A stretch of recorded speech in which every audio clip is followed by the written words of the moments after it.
8. History has a way of turning real people into monuments. But monuments don't make choices. People do. I'm Soldier Mom, and this is Forged in America, and I'm so glad you're here. In 1782, a colonel in the Continental Army wrote George Washington a letter. And in that letter, he suggested very seriously that maybe the new country would be better off as a monarchy and that Washington should be their king. Washington's response was immediate and it was fierce. He called the idea the greatest mischief that could befall my country and told the colonel he viewed his suggestion with abhorrence. Now think about George Washington at that moment. He had just won a war against the most powerful empire in the world. His army adored him. The people adored him. Congress at the time was weak, disorganized, and couldn't agree on anything. Kind of familiar. There was no real central government, no constitution yet, no established power structure. He could have said yes. Nobody could have stopped him. He said no. And that decision, that one choice, changed the trajectory of democracy on this planet. Not just in America, everywhere. This is the story of how George Washington became George Washington. And I promise you, the real version is so much more interesting than the marble statue. Let's start where we always should, at the beginning. George Washington was born in 1732 in Virginia. He was not born into the top tier of colonial society. He was a gentry, comfortable but not wealthy. His father died when he was 11. He never went to college, which actually embarrassed him his entire life. Here's the man who becomes the face of a nation, and he's quietly self-conscious about his education. I find that quite humanizing and completely relatable. As a young man, Washington was ambitious, like really ambitious. He wanted to be recognized. He wanted a commission in the British Army. He applied, and he was passed over. They didn't think he was good enough. That rejection stung, and honestly, it shaped everything that came after. As an educator, I see this all the time. The thing that gets dismissed by an institution becomes the fuel for what the person builds outside of it. He was also, and I say this with great affection, kind of a disaster in his early military career. Aren't we all? During the French and Indian War, Washington made a catastrophic set of decisions that historians believe actually helped start the war.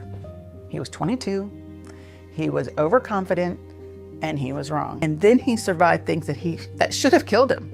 2 horses shot out from under him, 4 bullet holes in his coat, 0 wounds. His men started to think he was literally impossible to kill. Washington started to think he was being preserved for something bigger. If you want to understand George Washington, you have to go back to Valley Forge in the winter of 1777 to 1778. This was not a battle.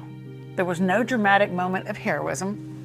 There was just a terrible, grinding, unglamorous winter that killed nearly 2,000 men through disease, cold, and hunger.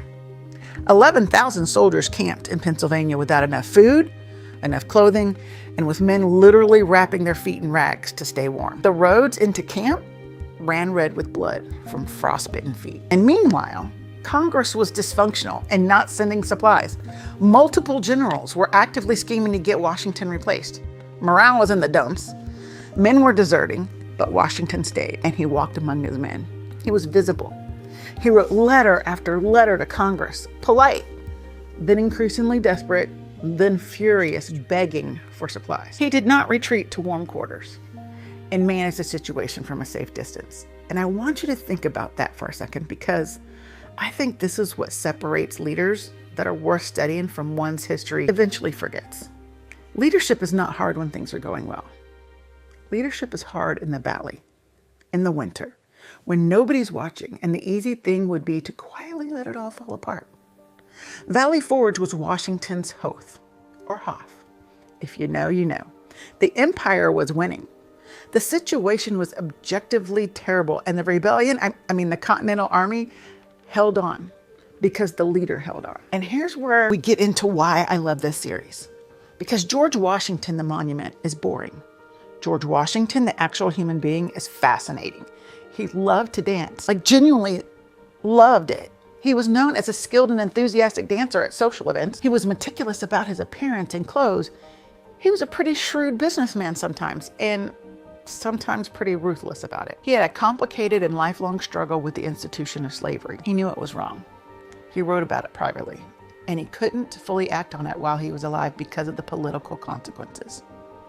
He freed the enslaved people at Mount Vernon in his will. It was complicated, and it was human, and it was real. He also had a temper, a pretty significant temper, that he worked incredibly hard to control his entire life. A stoic, patient father of a nation image? He built that. It did not come naturally. That self-mastery was its own act of personal courage. This is what I mean when I say that history flattened him a little bit.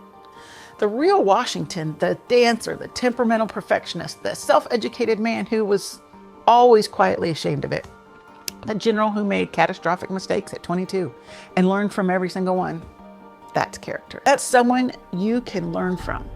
The marble statue, it just stares at you. You know, Cornwallis surrendered at Yorktown in October 1781. The war was over, and Washington was the most powerful man in America. And in December 1783, he rode into Annapolis where Congress was meeting. He walked into the chamber. He gave a brief speech and resigned his commission. He handed back the sword, and he went home to Mount Vernon. The assembled Congress wept, and we know this because witnesses recorded it. Grown men who had been through a revolution together, weeping because the man chose to go home. King George III of Britain, the man Washington had just defeated, reportedly said that if Washington truly retired to his farm, he would be the greatest man in the world. And he did, and I would argue he was. But Washington's retirement only lasted about 6 years before the new nation came a-calling. In 1789, he was unanimously elected the first president of the United States. He really didn't want the job. He wrote he felt the way a criminal feels going to a place of execution. Wow. He thought he'd fail, but he went anyway. He served 2 terms, and at the end of the second one, essentially everyone wanted him to serve a third. He was still popular after 2 terms, and not many presidents can say that, even today. He could have won. He said no. He went home and he wrote what became the Farewell Address, one of the most important documents in American history. And he meant every word of it. He was done. He died in Mount Vernon in 1799, having never spent a single night in the White House, which at the time didn't exist. But the precedent he set, 2 terms and you go home, held for 150 years until FDR.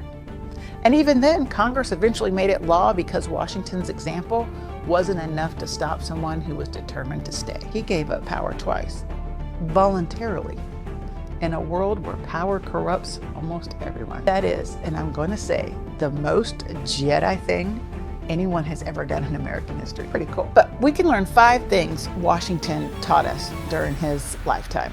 1, lead from the front, not from the safety of a distance. Be visible in hard moments. 2, failure early is not failure forever. He was a disaster at 22, and honestly, aren't we all? But arguably the greatest leader America has ever produced. Give people, give yourself room to learn. 3, the most important thing you can control is yourself. Washington's temper could have destroyed his career and his relationships, but he chose to master it. Self-discipline is leadership. 4, the mission is bigger than you. Every major decision Washington made, he made in the service of something larger than his own ambition. That's rare, and it's worth emulating. And last, 5, know when to step away. And this might be one of the most radical lessons for 2026. Choosing to give up power and influence when you could have kept it.